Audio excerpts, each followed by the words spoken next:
윌리엄 셰익스피어의 4대 비극 중 하나로 잘 알려진 오셀로라는 작품이 있습니다.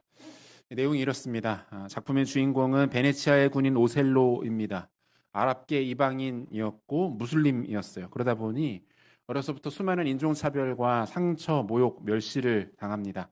이 과정에서 열등감과 상처를 받게 되죠.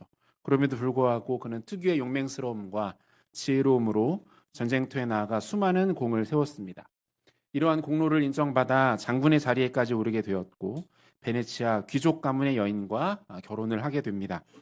오셀로의 기수, 깃발을 드는 역할을 하던 군인인 이아고라는 인물이 등장합니다. 그는 출세와 신분 상승에 대한 강력한 열망을 가지고 있는 사람이었어요. 하지만 열망만큼 능력과 노력이 따라주지는 못했죠. 번번이 진급 심사에서 누락됩니다.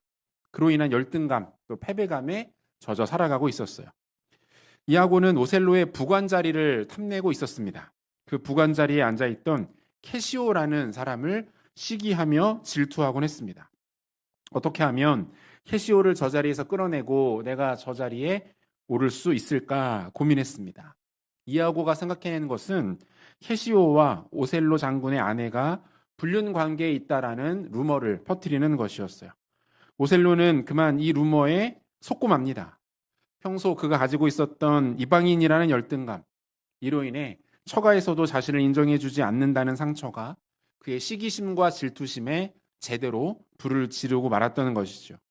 아내마저도 자신을 무시해서 부관과 불륜을 저지른 것이다라고 생각했습니다. 오셀로는 즉시 아내를 찾아가 아내를 목졸라 살해하고 맙니다.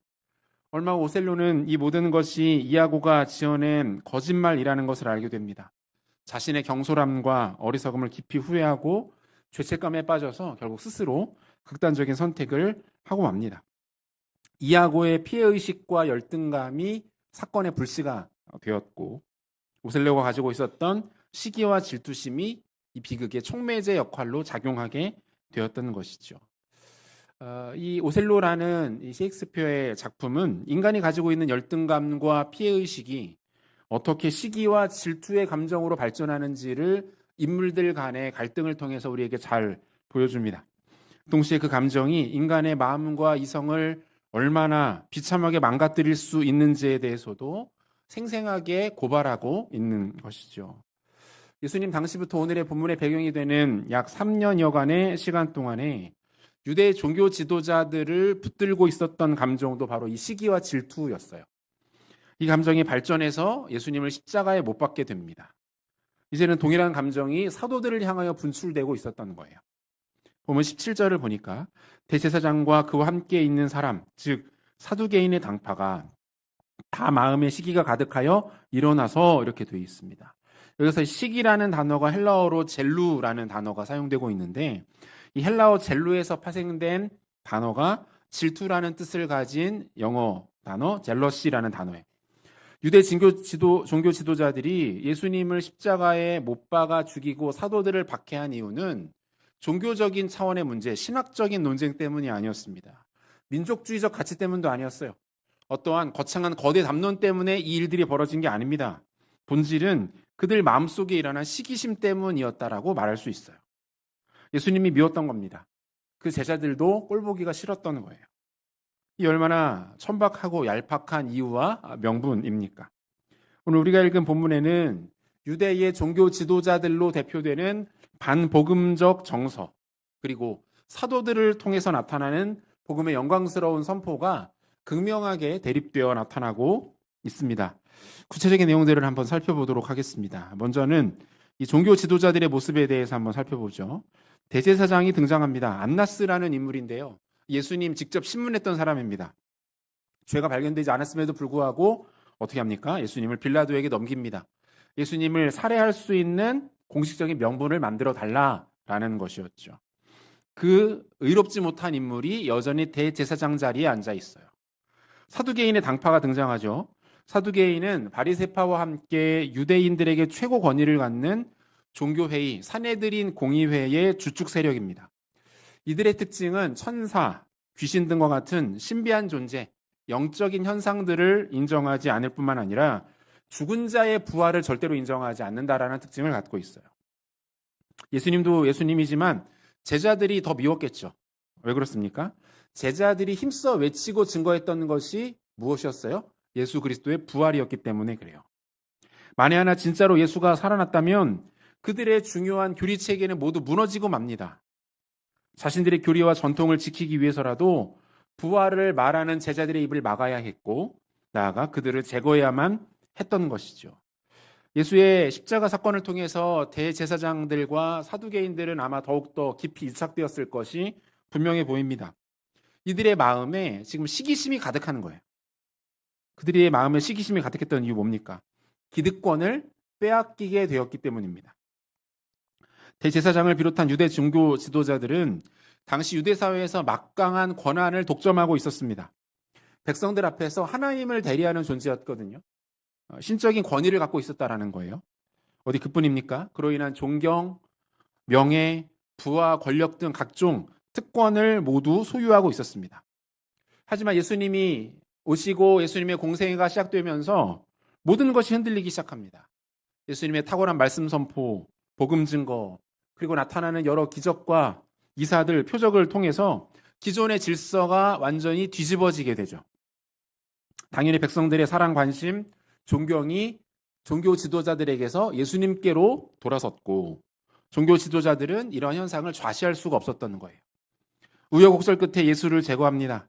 가장 불명예스럽고 비창함한 방식을 동원해서 예수님을 제거했어요. 그런데 끝이 안 나는 겁니다. 오히려 예수님의 제자들로 인해서 더 요란한 일들, 더 큰 혼란과 소요가 일어나고 있었던 거예요. 대제사장과 사두개인들이 가장 먼저 취한 조치 무엇입니까? 본문 18절을 보니까 사도들을 잡아다가 옥에 가두었더니 이렇게 돼 있고요.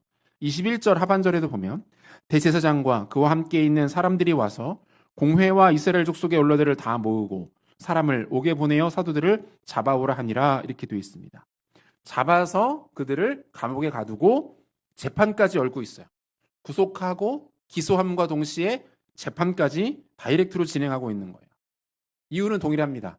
조금 고급스럽게 말한다면 자신들의 기득권이 침해당하고 있었기 때문이고, 적나라하게 그냥 이야기한다면 백성들의 인기를 사도들에게 빼앗겼기 때문입니다. 이 아무것도 아닌 것 같아 보이는 이 현상으로 인하여 이들의 마음 가운데 시기와 질투와 분노가 가득했다라는 것이 오늘 본문에 흐르고 있는 정서인 거예요. 사랑하는 성도 여러분, 우리는 본문에 나타난 대제사장과 사두개인들의 모습 속에서 하나님의 복음을 대적함과 동시에 마귀의 충실한 도구가 되어버린 우리가 살아가는 이 시대의 현상과 모습을 정확하게 확인할 수 있습니다.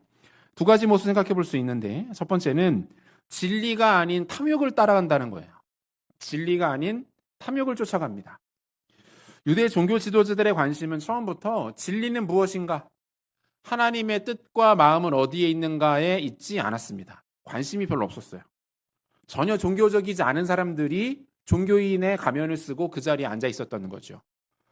이 부분도 대단히 흥미로운데, 이들이 사도들을 붙잡아서 감옥에 집어넣죠. 그날 밤에 어떤 일이 벌어지나요?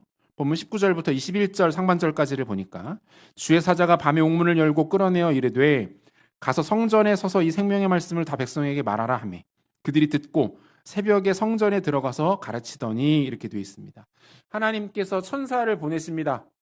사도들을 감옥에서 꺼내어 주시죠. 그리고 그들에게 사명을 주십니다. 성전으로 가라. 사람들에게 생명의 말씀을 증거하라. 제자들은 이 말씀에 순종해서 새벽부터 성전에 가서 있었어요.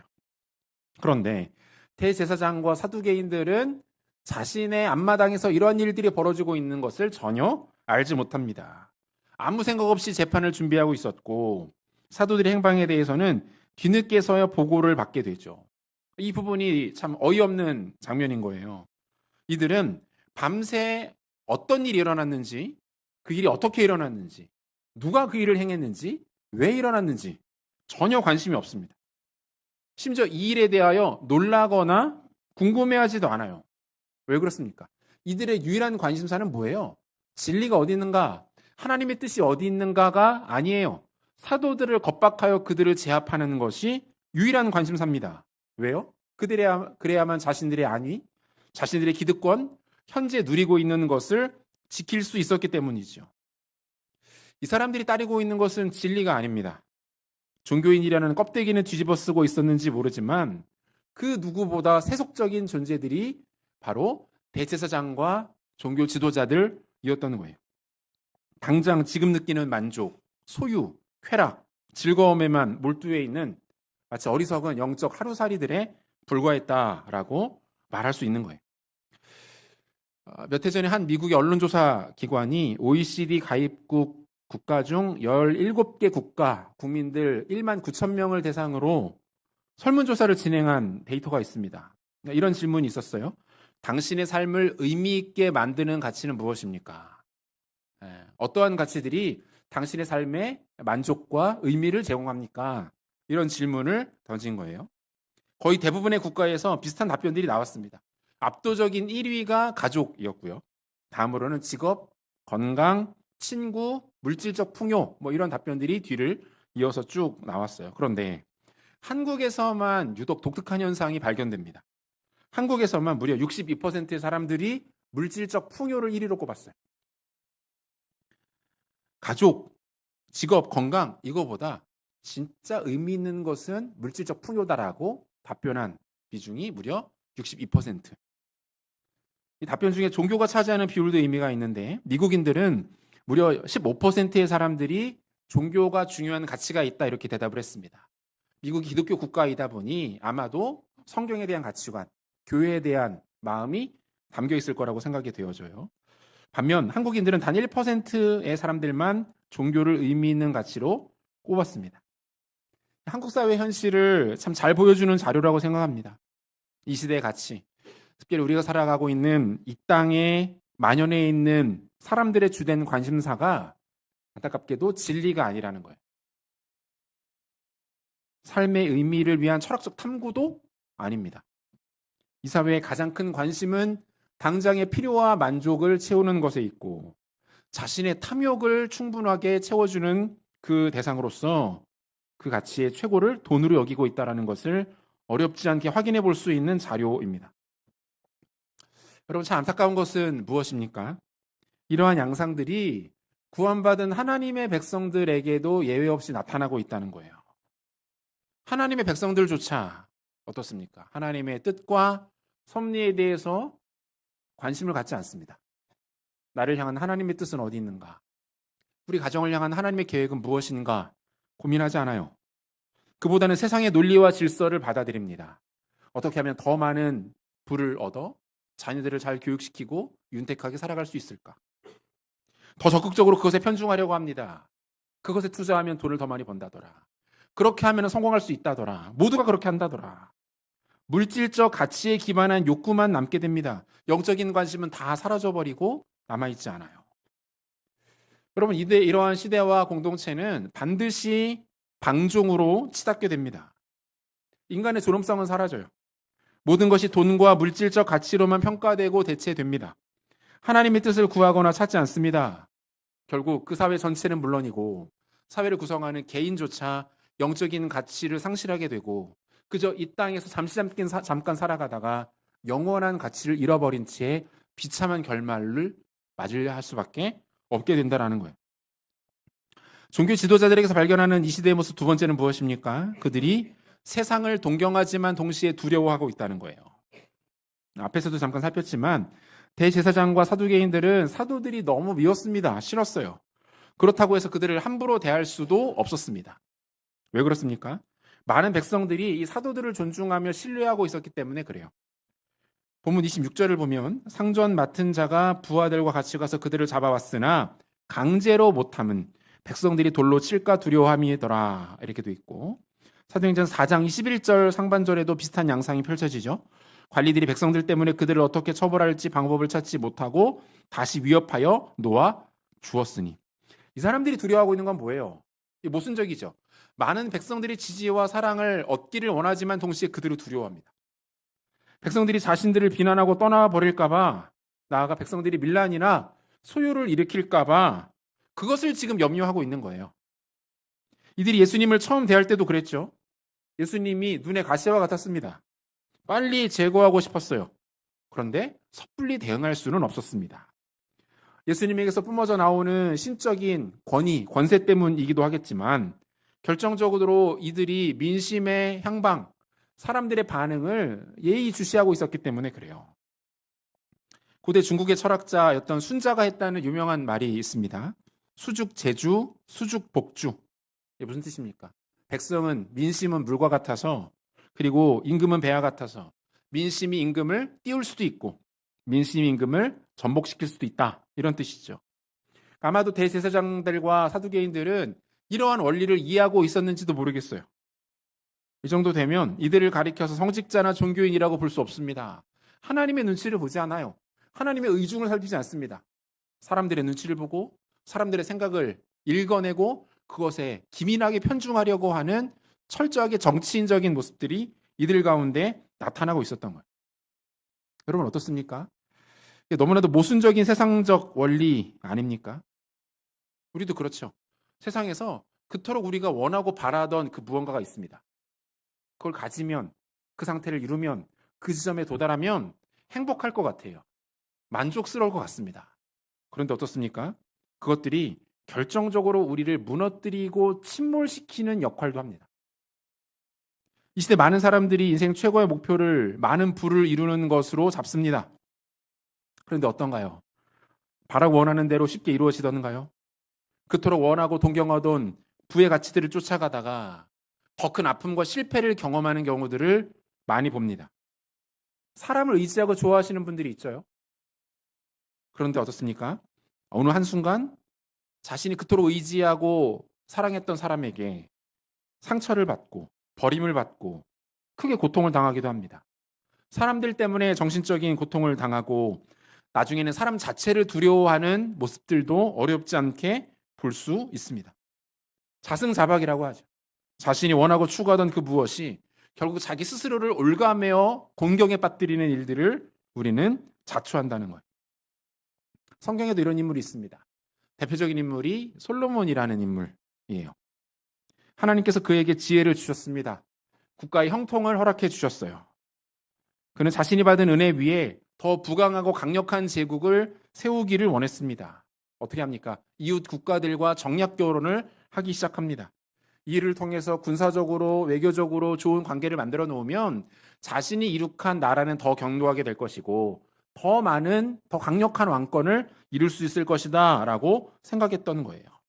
열왕기상 3장 1절 상반절을 보니까 솔로몬이 애굽의 왕 바로와 더불어 혼인관계를 맺어 그의 딸을 맞이하고 다윗 성에 데려다가 두고, 이렇게 돼 있고요. 11장 1절에서 3절까지도 한번 보시면요. 솔로몬 왕이 바로의 딸 외에 이방의 많은 여인을 사랑하였으니 곧 모압과 암몬과 에돔과 시돈과 헷 여인이라. 여호와께서 일찍이 이에 여러 백성에 대하여 이스라엘 자손에게 말씀하시기를 너희는 그들과 서로 통혼하지 말며 그들도 너희와 서로 통혼하게 하지 말라. 그들이 반드시 너희의 마음을 돌려 그들의 신들을 따르게 하리라 하셨으나 솔로몬이 그들을 사랑하였더라. 왕은 후궁이 700명이요 첩이 300명이라. 그 여인들이 왕의 마음을 돌아서게 하였더라. 솔로몬에게 허락하신 이스라엘의 영광스러운 왕권과 국가적인 풍성함이 한순간에 비극으로 치닫는 전환점, 이 장면이죠. 솔로몬이 더 강력한 왕권을 얻기 위해서 마구잡이로 정략 결혼을 합니다. 이방의 여인들이 자신들이 섬기던 우상을 가지고 예루살렘 한복판으로 들어오는 일들이 일어나게 됩니다. 그 다음부터 이스라엘의 국군이 급격히 쇠락하는 것을 볼 수가 있어요. 솔로몬은 더욱 강력한 왕권을 동경했습니다. 그런데 어느 순간부터 그가 그토록 강력하게 원했던 왕권이 그에게 두려움이 대상이 되고 만 거예요. 더 정확하게 말하면 내가 이것을 놓치면 어떻게 하지에 대한 염려가 들어오기 시작합니다. 내가 원하는 만큼 이루지 못하면 어떻게 되나 라는 불안감이 그에게 엄습하기 시작하는 거예요. 사랑하는 성도 여러분, 인생 살아가다 보면 우리에게 이런 일들이 없지 않습니다. 내가 원하는 그 무엇을 가질 수만 있다면, 내가 저 상태만 될 수 있다면, 우리 자녀가 조금 더 잘 돼서 저런 지점에 이룰 수만 있다면 정말 좋을 텐데, 원이 없을 텐데. 정말 그런가요? 그것을 가지고 이루었더니, 그 지점에 도달했더니 정말 바랄 것이 없던가요? 그렇지 않죠. 그 상황에서 또 다른 두려움들이 생깁니다. 이제 그것을 가졌으니 지켜야 되거든요. 그것을 가져보니 또 다른 세상이 더 높은 것들이 보이거든요. 반대로 그것을 이루지 못했을 때의 고통과 아픔, 절망감, 좌절감, 실패 어떻습니까? 그러면 왜 이런 일들이 벌어집니까? 추구하며 동경하는 대상이 잘못되었기 때문에 그래요. 세상적 가치가 아니라 하나님을 추구하고 동경할 때 하나님 백성들은 평안한 줄로 믿으시기를 바랍니다. 우리가 추구하고 동경하는 대상이 다른 것이어서는 곤란합니다. 하나님을 추구해야 합니다. 하나님이 우리의 유일한 기쁨과 영광과 능력과 힘이 되실 수 있어야 합니다. 그 마음의 소원이 우리 가운데 있어야 되는 것이죠. 그 외에 모든 것이 우리를 진정으로 만족시킬 수가 없는 거예요. 이러한 대제사장과 종교 지도자들이 파놓은 영적인 함정들 앞에서 사도들은 지금 서 있습니다. 이 가운데 어떻게 반응합니까? 사도들이 붙들고 있었던 이 어두운 시대를 헤쳐나가는 지혜 무엇입니까? 간단하게 두 가지로 한번 정리하겠습니다. 첫 번째로 그들에게는 단순한 순종이 있었어요. 단순한 순종, 심플한 복종이 있었습니다. 사도들은 감옥에서 풀려나자 주의 사자가 명하신 대로 성전으로 들어갑니다. 그리고 백성들을 향해 생명의 말씀을 선포하죠. 본문 20절과 21절 상반절을 다시 한번 보면 가서 성전에 서서 이 생명의 말씀을 다 백성에게 말하라 하매 그들이 듣고 새벽에 성전에 들어가서 가르치더니 이렇게 되어 있어요. 이 장면 자체도 그다지 상식적이지 않아요. 그죠? 기적적으로 감옥에서 풀려났잖아요. 게다가 그들을 감옥에 가둔 사람은 이들이 풀려났다는 사실조차 모르고 있어요. 완벽한 탈옥에 성공한 거죠. 그렇다면 어떻게 하는 것이 지혜로울까요? 즉시 먼 곳으로 도망친 이후에 후사를 도모하는 것이 더 바람직해 보입니다. 그런데 사도들은 그렇게 하지 않아요. 주님께서 명하신 대로 성전으로 갑니다. 다시 적진 한복판으로 스스로 걸어 들어가는 거예요. 내가 감옥에서 풀려났으니 나를 다시 잡아 가두시오 이 말입니다. 그리고 그곳에서 그들이 그토록 싫어하는 하나님 말씀 증거하는 것을 이어갑니다. 다시 붙잡히죠. 그리고 어땠습니까? 본문 29절인데요. 29절 말씀 우리 한 목소리로 같이 읽겠습니다. 베드로와 사도들이 대답하여 이르되 사람보다 하나님께 순종하는 것이 마땅하니라. 예수의 십자가와 부활에 대하여 입도 뻥끗하지 말아라. 더 이상 복음에 대하여 말도 하지 말아라. 겁박하는 종교 지도자들 앞에서 어떻게 말합니까? 사람보다 하나님께 순종함이 마땅합니다. 이렇게 말해. 당신들의 이야기를 듣는 것이 의미가 없다. 우리에게 어떤 위해를 가할지라도 우리는 주님이 맡기신 이 일들을 해야 하겠다라고 말하고 있는 것. 여러분 뭡니까? 지금 사도들은 하나님 말씀의 절대성을 정확하게 이해하고 있는 거예요. 하나님 말씀의 절대성, 이게 무슨 뜻입니까? 하나님의 말씀이 내 가운데 찾아오게 되었고 그 말씀이 뭐예요? 그 말씀이 내 운명과 인생 전체를 움켜쥐고 이끌어 가심에 대한 확신이에요. 하나님께서 나를 말씀을 통해 만나 주셨고 나에게 말씀을 주셨고 그 말씀이 나의 존재를 붙들고 인생 전체를 움켜쥘 것이기 때문에 나는 이것에 오로지 순종하기만 할 뿐이다 라는 마음의 확신이 이들 가운데 들어오는 거예요. 내 인생 전체, 내가 앞으로 걸어가게 될 모든 일들이 나의 얄팍한 계획이나 지식이나 재능에 달려있는 것이 아니라 하나님의 강력한 의지와 섭리에 달려있다라는 것을 이들이 이해한 겁니다. 그러니 말씀에 순종하지 않을 이유가 없는 거죠. 말씀이 나를 강력하게 움켜쥐는 경험을 한 겁니다. 다른 선택의 여지가 이들 가운데 없는 거예요. 누가복음 5장에 보면 예수님의 제자 중 레위, 또 다른 이름이 마태이죠. 이 사람이 예수님의 부름을 받는 장면이 나오는데 누가복음 5장 27절과 28절을 보니까요. 우리 같이 한 목소리로 읽도록 하겠습니다. 그 후에 예수께서 나가사 레위라 하는 세리가 세관에 앉아 있는 것을 보시고 나를 따르라 하시니 그가 모든 것을 버리고 일어나 따르니라. 여러분 이 장면 한번 잘 보세요. 예수님 부르십니다. 나를 따르라. 그리고 레위가 반응합니다. 그런데 예수님의 부르심과 이 레위의 반응 사이에 특별히 뭔가가 복잡하거나 지저분하지가 않습니다. 주님, 제가 상사들하고 한번 좀 상의를 해보고 일을 그만둬야 될 것 같은데요. 주님, 제가 이대로 일을 그만두면 노후가 지금 불안한데 한번 잘 따져보고 제가 그때 다시 한번 말씀드리겠습니다. 이렇게 반응하지 않아요.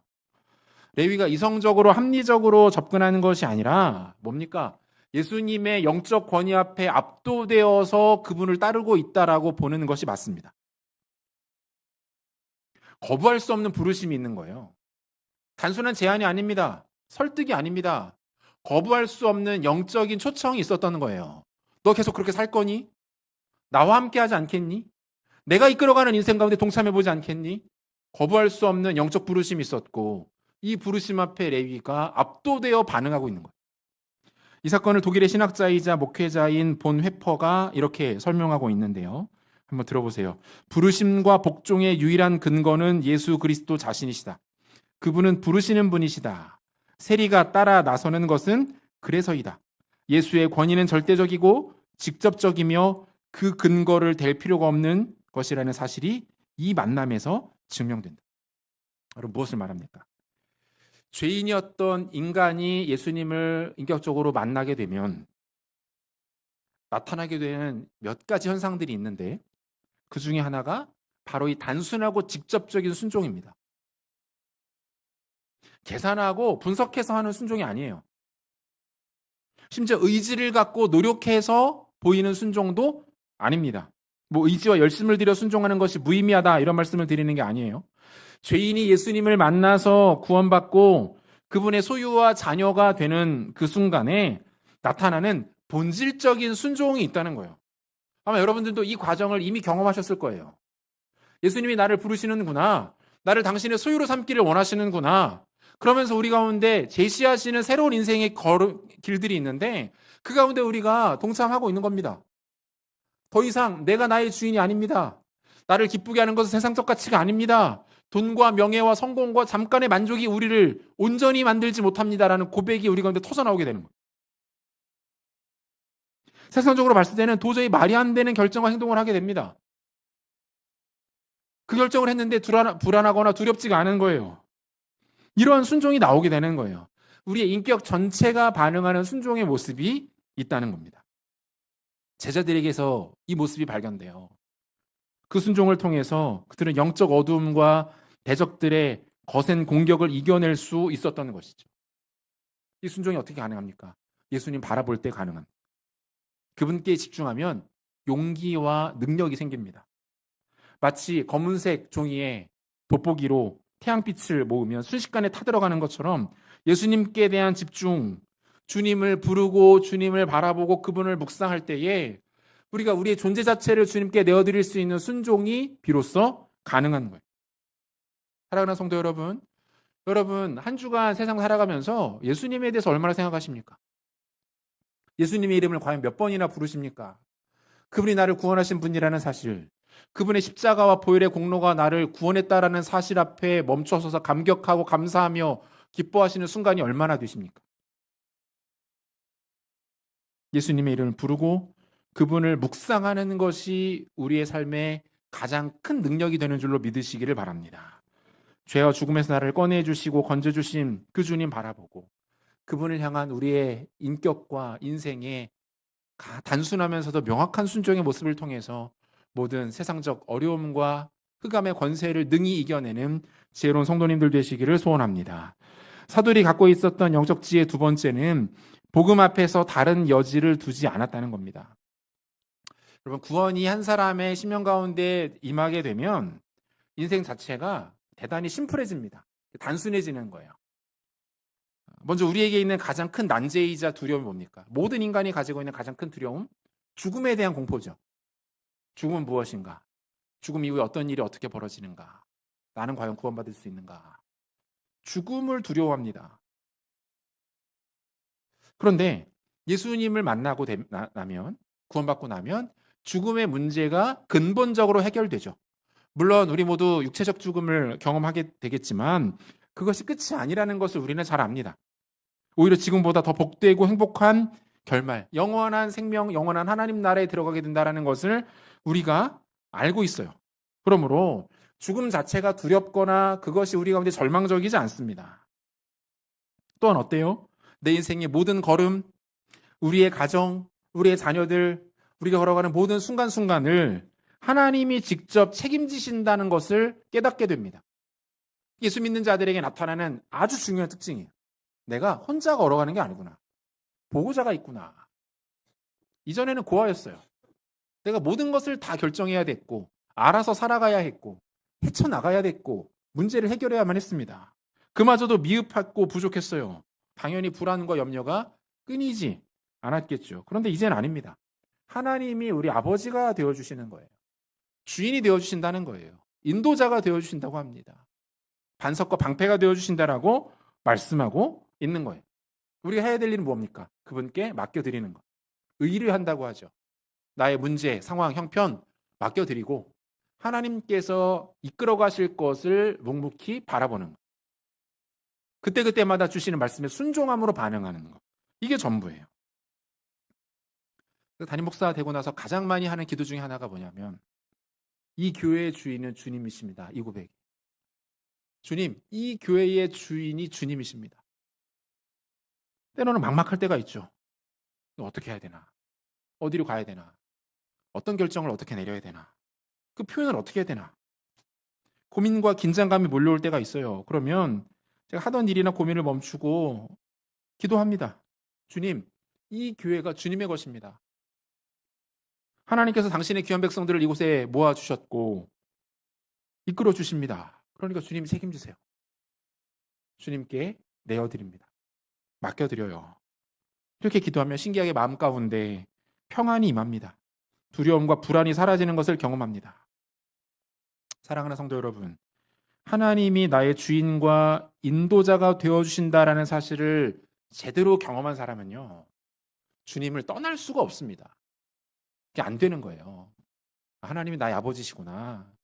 그분이 나를 책임지시는구나. 위기 가운데 이겨내게 하시는구나. 광야 가운데 견뎌내게 하시는구나. 그걸 경험한 사람은 주님을 떠날 수가 없습니다. 떠날 이유가 없죠. 그 안정감과 평안함이 너무 좋거든요. 몰랐을 때는 그렇게 살았다 하더라도 한번 경험해 본 후에는 주님 없이는 안 되는 거예요. 그런 말이 있죠. 한 번도 경험해 보지 못한 사람은 있을지 몰라도 한 번만 경험해 본 사람은 없다고. 지금 사도들의 고백도 이러한 과정을 통해서 나오고 있는 거예요. 부활과 성령의 임재를 통해서 예수님에 대하여 재해석되었습니다. 예수님에 대한 모든 정보, 기억, 경험이 이제는 완전히 달라진 거예요. 그리고 깨달은 거죠. 이것이 바로 예수 그리스도의 제자로 살아가는 삶이구나. 주님께서 우리에게 가르치시고 부탁하시는 것이 바로 이것이었구나. 우리가 이렇게 할지라도 우리는 안전하구나. 우리가 이렇게 했을 때 하나님이 일하시는구나. 이들이 깨닫게 된 거예요. 한번 깨닫고 나니 어떻습니까? 다른 여지가 생길 틈이 없습니다. 굳이 우회하지 않습니다. 어떻게 합니까? 정면 승부합니다. 하나님의 백성들은 인생의 문제 앞에 다른 방법을 찾지 않습니다. 하나님 붙들고 정면 승부하는 백성인 줄로 믿으시기를 바랍니다. 본문 30절부터 32절까지의 말씀인데요.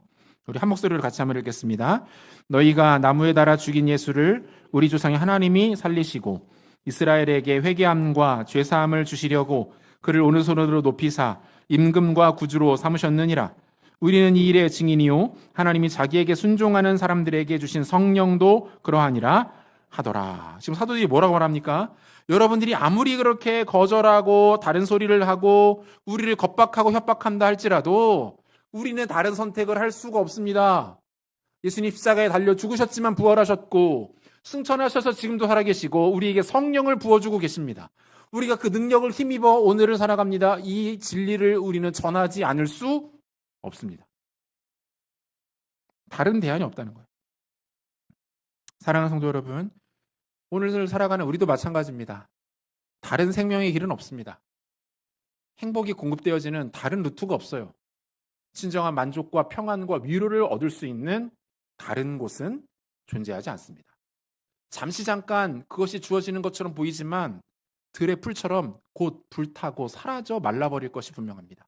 영원한 생명은 예수 그리스도를 통하면 주어집니다. 참된 만족과 기쁨은 예수 십자가를 통한 성령의 은혜로만 공급되는 줄로 믿으시기를 바랍니다. 우리의 죄와 연약함, 오직 예수의 피, 그분의 보혈을 통해서만 씻깁니다. 저주받고 악함과 약함 가운데 처한 인간이 영원한 생명, 천국 하나님 나라에 들어갈 수 있는 단 하나의 길 예수께서 열어놓으셨고 예수의 십자가와 보혈의 공로를 의지할 때에만 그 주님의 생명이 우리의 것이 되어서 우리 가운데 참된 평안과 만족으로 주어지는 줄로 믿으시기를 바랍니다. 다른 곳에 가서 얼쩡거리지 마세요. 다른 것에 구걸하며 손 벌리지 마십시오. 이미 우리를 부르신 예수님 우리 앞에 계시고 그분의 십자가가 우리의 영원한 삶을 붙들고 계시는 줄로 믿으시고 다른 대안이 아닌 오직 예수, 오직 십자가, 보혈의 공로만을 바라보고 그 붙들고 전진하며 정면 승부하여 승리하시는 지혜로운 성도님들 되시기를 소원합니다. 말씀 맺겠습니다. 예수 십자가와 부활만이 영원한 진리입니다. 우리가 죽을 때까지 외치다가 죽을 그 이름, 예수 십자가, 보혈의 권능과 부활의 능력입니다. 그거 붙잡으면 살아납니다. 그거 붙잡으면 이길 수 있습니다. 다 우리를 떠나고 다 모든 것이 무너지고 흩어지고 사라져도 나를 구원하신 예수님 그분의 손 붙잡고 그분이 우리에게 허락하신 보혈을 의지하면 그 인생은 복된 인생입니다. 가장 지혜로운 인생이에요. 살아납니다. 생명이 부어집니다. 예수의 능력을 힘입어 절대로 꺾이지 않는 복음의 능력 붙잡고 일어나시고 승리하시는 지혜로운 종들 되시기를 우리 구주 예수 그리스도의 이름으로 축원합니다.